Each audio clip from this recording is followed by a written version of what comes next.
स्थापकाय च धर्मस्य सर्वधर्मस्वरूपिणे अवतारवरिष्ठाय रामकृष्णाय ते नमः।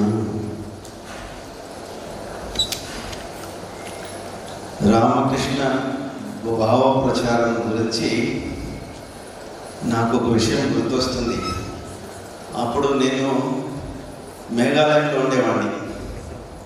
1980లో కొత్తగా భావ ప్రచార పరిషత్ ఆరంభిస్తారు అని విన్నాను. ఎందుకు ఆరంభిస్తారు? అస్సాంలో చాలా ప్రైవేట్ సెంటర్లు ఉండేవి. ఒక్కొక్కరు ఒక్కొక్క రకంగా శ్రీరామకృష్ణుని సమాజానికి జగత్కి పరిచయం చేసేవాడు.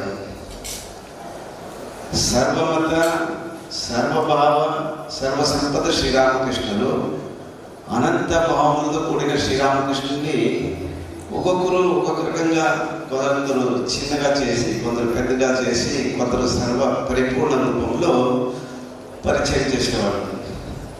ఒక్కొక్క ఆశ్రమము ఒక్కొక్క రకంగా ప్రచారం చేస్తూ ఉంటే అప్పుడు జగత్తులో గందరగోళం సృష్టి అవుతుంది సమాజంలో.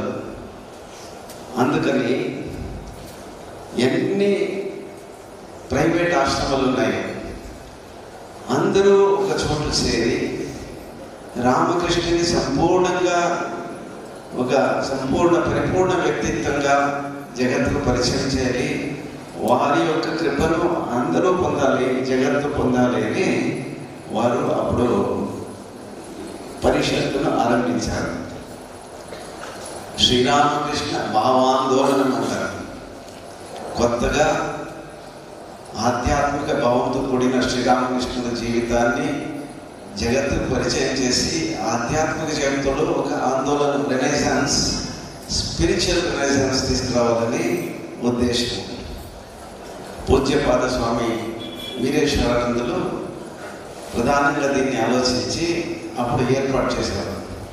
అందరూ కలిసి ఒకే రకంగా రామకృష్ణుని ఆరాధించాలి, ఒకే రకంగా వాళ్ళు ఎలా ఉన్నారో సర్వభావైక్య రూపంతో ఆరాధించి జగత్తుకు కూడా అలాగే పరిచయం చేయాలి, ఒక్కొక్కరు ఒక్కొక్క రకంగా చేయకూడదు అని భావ ప్రచార పరిషత్ స్టార్ట్ చేశారు. ఈ సంఘం కానీ ఈ ప్రచారం కానీ అన్నిటికీ ఉద్దేశం ఒకటి. బద్ధులైన మనము, అంటే మానవుడు బద్ధుడైనాడు, అతడు ముక్తిని చెందాలి. సంకష్టంలో ఉన్న మనిషి తన సంకష్టం నుంచి ముక్తుడవ్వాలి, ఇదే ఉద్దేశం. దానికోసం స్వయం భగవంతుడు అవతారం తీసుకొని ఈ యుగంలో వచ్చి సులభమైన మార్గంలో చూపించి మనమును ఆ వైపు తీసుకెళ్ళడానికి ఉద్దేశించారు. మనము బద్ధులు, ఎలాంటి బద్ధులు అనేది శ్రీరామకృష్ణులే చెప్పారు. ఈ గంగా నదిలో జ్వారపాట అనే చిత్రం నడుస్తుంది. సాధారణంగా నీళ్ళు సాగరానికి వెళుతుంది, మళ్ళీ ఆ నీళ్ళు కొంత సమయం కోసము తిరిగి వచ్చి పైకి లేస్తుంది. అప్పుడు నీళ్ళు చాలా ప్రశాంతంగా ఉంటుంది. ఆ సమయంలో చేపలు పట్టేవాళ్ళు వలను వేస్తారు. ఆ వలను వేసేటప్పుడు కొన్ని చేపలు బుద్ధితో ఆ వలకు ఇరుక్కోవు, మొదటి నుంచి జాగ్రత్తగా దూరంగా ఉండిపోతాయి. ఇంకా కొన్ని చేపలు వల వేస్తున్నారని తెలిసి ఎగిరిపోతాయి. ఇంకా కొన్ని చేపలు ఆ వల నుంచి బయటపడడానికి ప్రయత్నిస్తాయి. అధికంగా చాలా చేపలు ఆ బలం పట్టుకొని మేము సురక్షితంగా ఉన్నాము అని ఆనందిస్తాయి. ఈ జగత్తులో 800 కోటి మనుషులు ఉన్నారు.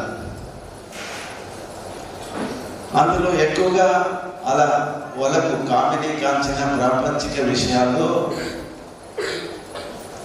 ఇరుక్కొని అదే సుఖమని భావిస్తూ ఆ వలలో మాయా వలలో జీవిస్తున్నారు.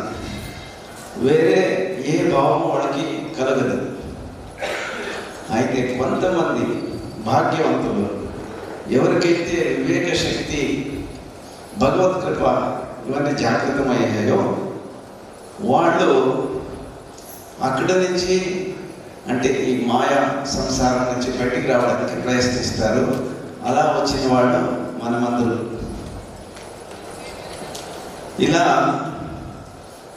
మనము సాధకులు అయితే కోటి కోటి కోటి జన్మములు మనము స్వార్థకర్మలో ఉంటూ జన్మ పునర్జన్మ పునర్జన్మ పునర్మరణ పునర్జన్మ ఇలా అవుతూ ఒక తీవ్రమైన సంస్కారాలు మన మనసులో ఉన్నాయి. మనకు ఇప్పుడు అర్థమైన ఈ సంస్కారాన్ని తెచ్చి భగవద్పథంలో ముందుకు పోవడము కష్టమే. అలాంటి పరిస్థితుల్లో భగవంతుడు స్వయంగా ఈ జగత్తుకు వచ్చి అవతార పురుషుడై వచ్చి మనకు సహాయం చేస్తాడు. ఈ కలియుగంలో మనకు సహాయం చేయడం కోసమే, మన మీద కృప చేయడం కోసమే శ్రీరామకృష్ణులు వచ్చారు. మనము మళ్ళీ మళ్ళీ ప్రయత్నించాలి, అయితే అవదు. శ్రీరామకృష్ణుల కృప కోసం మనం ప్రార్థించాలి. వాళ్ళు దక్షిణేశ్వరంలో ఉన్నప్పుడు ప్రతినిత్యము ఏదో ఒక రకంగా భక్తులని ఆశీర్వదించేవాళ్ళు, కృప చేసేవాళ్ళు. కొందరికి చెవుల్లో మంత్రం చెప్పి, కొంతమందికి నాలుక మీద మంత్రం రాసి, కొంతమందికి స్పర్శించి, కొంతమంది వాటిని వీక్షిస్తూ చూస్తూ ఇంకా కొంతమంది కోసం ప్రార్థన చేస్తూ ఇలా వాళ్ళు అహేతుక కృపను అందించేవాళ్ళు. ఆ శ్రీరామకృష్ణులు ఎప్పుడు ఉన్నారు, అదే రీతిగా అందిస్తున్నారు. మనము ఒక శ్రద్ధతో, ఒక కాతర భావంతో ప్రార్థిస్తే మనకు ఇప్పుడు కూడా శ్రీరామకృష్ణులు సహాయం చేస్తారు. అయితే ఒక మాట వాళ్ళు చెప్తారు, ఏమిటంటే గురుకృప అయింది, ఈశ్వర కృప అయింది, ఒకటి కృప లేదంటే ఏమీ అవదు. అదేమి ఒకటి, మన మనస్సు ఆ వైపు పోవడానికి ఒప్పుకోవాలి. ఒప్పుకుంటే గ్రేస్ ఆఫ్ ది మైండ్ వచ్చింది అన్నమాట. లేదంటే అది అవదు. ఆ గ్రేస్ ఆఫ్ ది మైండ్ ఎలా వస్తుంది? దానికోసం పురుష ప్రయత్నం కావాలి. శ్రీరామకృష్ణుడు చెప్పిన మార్గాన్ని అనుసరించి మనము ముందుకు పోవడానికి అహర్నిశి ప్రయత్నం చేయాలి. ఎన్నోసార్లు ఫెయిల్ అవుతాం, మళ్ళీ ప్రయత్నించాలి. ఇది అప్లై అండ్ నో రిప్లై అన్న రీతిలో జరుగుతూ ఉండు. ఏదో ఒక సమయంలో అది రిప్లై వచ్చేస్తుంది. ఈ పురుష ప్రయత్నంలో ఏం చేయాలి? వాళ్ళు చెప్పినట్లు డైలీ నామముల కీర్తన చేయాలి, సాధు సంగము చేయాలి, సదసద్ విచారం చేయాలి, నిర్జన వాసం చేయాలి. ఇవన్నీ చేస్తూ వీలైనంత వరకు వాటి కృప మనకు దొరుకుతుంది.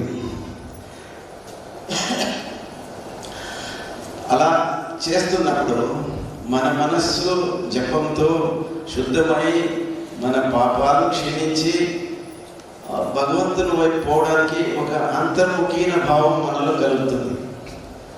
మనస్సు లోపలికి వెళ్ళడానికి ప్రయత్నిస్తుంది. లేదంటే బాహ్యాకర్షణలోనే మనం మునిగి ఉంటాం. జపము ఒక అతి ముఖ్యమైన సాధన. అలాగే జపాన్ని అన్ని సమయంలో చేయడానికి మనసు ఒప్పదు. అందుకని సాధు సంఘం చేస్తే మళ్ళీ ఈ జపము ఇలాంటి సాధన చేయడానికి ఒక ప్రేరణ దొరుకుతుంది. అది కాకుండా మన మనస్సులో ఏమంటే ఈ జగత్తు సత్యమని పట్టుకుంది. ఎంతవరకు మనం ఈ జగత్ సత్యం అనుకుంటామో